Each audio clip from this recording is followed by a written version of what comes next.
So I've been wanting to do this video for a long time now, and I've been putting it off for the Machinima contest and for covering the release of Conan Exiles. And I'm actually really excited for this video, and I think you're going to find it interesting as well. But before I do get into the video, I need to give a quick shout out to my friend War is Hell. He uploaded his end of the deal about a month ago, and well, it's really overdue for me to give him a shout out and fulfill my end of the deal.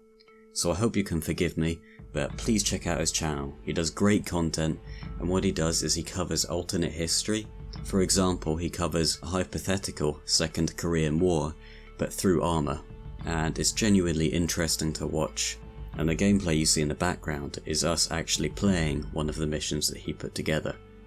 So seriously, go check him out and go say hi. But I don't want to keep you too long, so let's get right into the video. So number 1. I have to say this before we get into the more interesting stuff in this video. So there is no doubt that Arma 3 has hit the limits of the real virtuality engine. And if Arma 4 is on the same engine, I'm not going to buy it. There would be no point. Arma cannot be any better than it is right now on its current engine, and it would just be Arma 3.2. I think the devs know this, and this is why they're being so quiet, because they're working on a new engine and they don't really know themselves how long it's going to be. And I actually do have some information.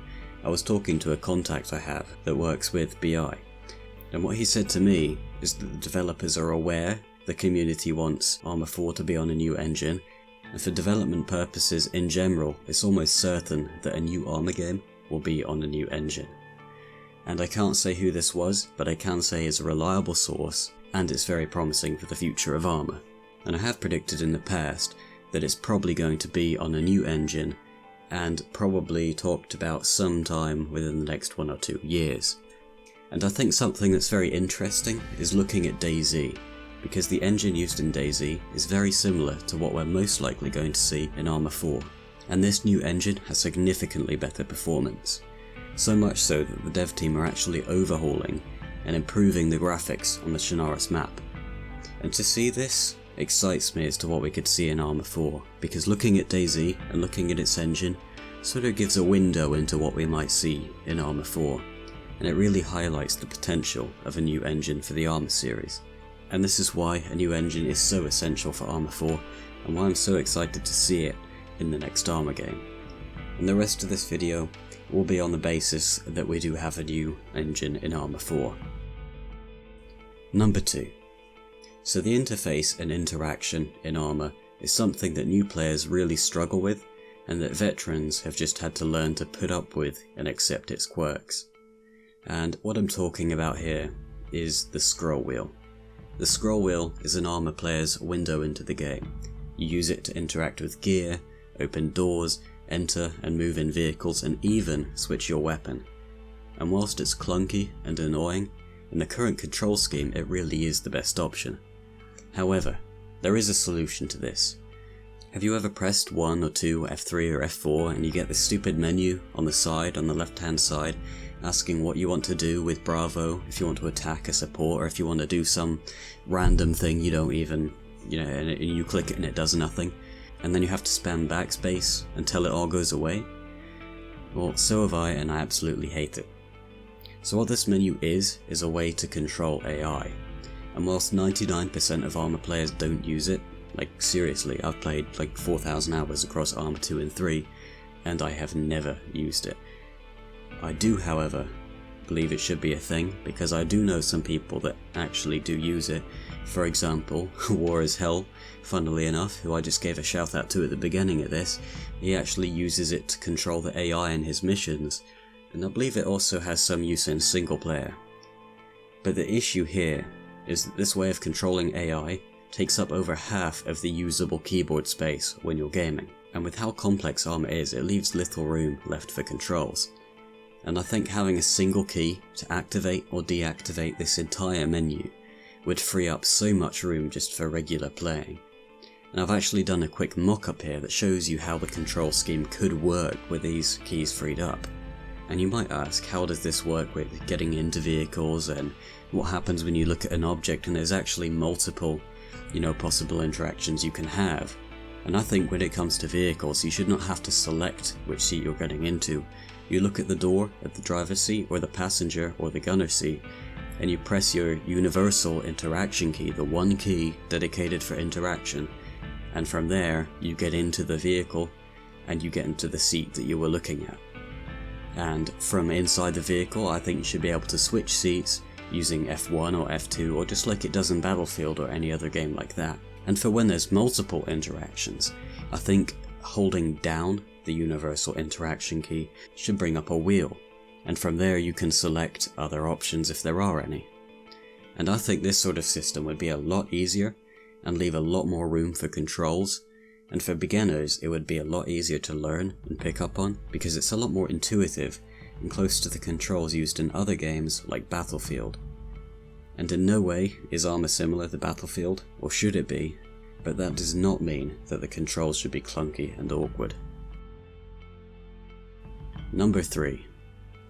Another thing I would like to see in Arma 4 is for players to be able to interact with the maps and the terrain a bit more, and for the terrain to have a bit more life to it. And what I mean by this is in Battlefield, when there's an explosion on the ground, it makes a crater or a hole in the ground, and it can be used as cover. And I think this technology would make such a difference to the way fights play out in Arma. And this technology could be extended and used to make trenches or foxholes, or just to add another dimension to Arma. And I think it would be really cool to see weather have an effect on the terrain as well. For example, rain to increase the specularity or reflectiveness of objects, to make the roads more slippery, or perhaps even to slow vehicles off-road when the ground gets softer. And I actually saw a video covering concepts on how Season can be implemented into DayZ. And whilst this video is about DayZ, it still applies to Arma, and it's actually a really interesting video. He talks about things like how the vegetation and terrain could be affected by these changes, and he talks about how snow could actually work and act as a mesh that overlays the terrain and reacts with vehicles and infantry and objects. And I think this is actually a lot more feasible than a lot of people think, because if we look at Conan Exiles, a game that just released, it actually has a very similar mechanic but with sand, and this makes use of one of Nvidia's technologies and actually doesn't seem to have a big performance hit, and it actually works very well. I do know this is quite speculative and it would be a lot of work for the developers to do any of this, but it would be really cool, and there would probably be a lot of issues with it, but I do believe that it's a possibility and something that would be really cool to implement into Arma 4, and that is what's making it onto the list. So, number 4. I think one of the reasons Arma 3 had such a slow start was because of the content. Stratis was not a hit with the fans, and the weapons and vehicles were not relatable. It wasn't until mods became more prominent and more relatable content was released, for example the Marksman DLC, and that was when the game started picking up speed. I think the choice to have a future setting was a mistake by the developers, and whilst it may have saved costs on licensing the weapon names or vehicle names, or whatever, costs were involved with doing such a thing, it really did impact the player count and first impressions of the game from the community, especially in the Milsim community. I put up some polls on the community Reddit a while back where I actually asked when people would like to see Arma 4 set and where it should be based in terms of location. The overwhelming majority, as seen in these votes, want it set in the present, and many of the comments in the second most popular vote wanted some older Cold War technology mixed in as well as the present day technology. And this is something that I think Arma 2 nailed, in my opinion. The technology ranged from the F-35B to the T-34 and the Lee Enfield, and I think keeping weapons and vehicles real is so important in Arma. And whilst I don't think that Arma 4 should copy the weapons used in Arma 2, I think keeping weapons and vehicles real is so important in Arma, and I believe a lot of Arma sales come from word of mouth. And when you're telling somebody about how you took out a squad of 10 with nothing but an AK-47 and 15 bullets, that's cool, and your friends can relate to that. Everybody knows what an AK-47 is, and it helps them to put a mental picture together and, feed to the story that you're trying to tell them. But when you tell your friend that you took out an enemy camp with a blackfish, what are they thinking? I mean, it's not something that people can relate to. I know that it was especially the milsim community that was very upset by this. And from the votes, in my personal opinion, I would love to see a present day setting with a few bits of older technology and real weapons and real vehicle names. And in Arma 4, I do not want to be wiping out a squad of ghosting anti-thermal bulletproof stalker units with my Blackfish and Vermin SMG, and I think the community agrees with that.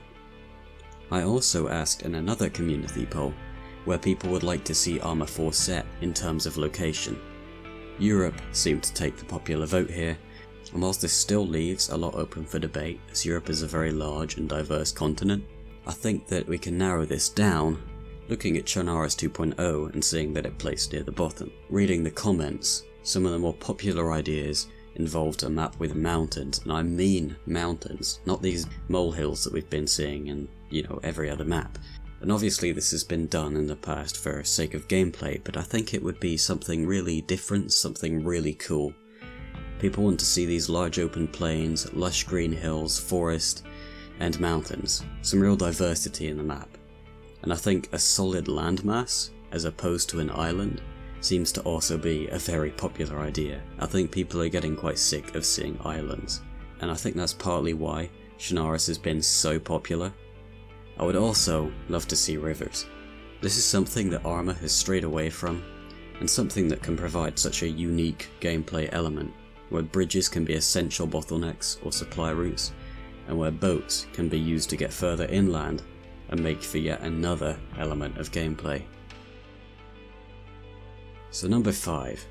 Having played over 4,000 hours across the Arma series as a whole, I've picked up on many small issues and bugs that I would love to see gone altogether. They're not individually important enough to warrant a place in the list, and so I want to cover them all here in this point and sum them up.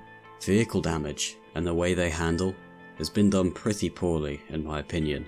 Crashing into a signpost at 15 km an hour should not break a wheel. And the way that vehicles can suddenly jerk 90 degrees in either direction with the slightest tap of the A or D keys can be really frustrating. And the way that infantry react to being shot is absolutely ridiculous, and I hope we see some good hit animations as opposed to this crazy flinch that we see every time somebody gets hit. And I think it might even be cool to see some higher caliber rifles actually knock people down, or have a chance to knock people down. So there were a lot of things that I could have talked about in this video, but I wanted to keep it just to what I thought the most important things were. And I would love to hear what your thoughts on these points are, and if there is anything that you would really like to see in Arma 4. So don't forget, check out War is Hell for some great content, and as always, I hope you enjoyed this video. Don't forget to like and subscribe, because seriously, it helps me a lot.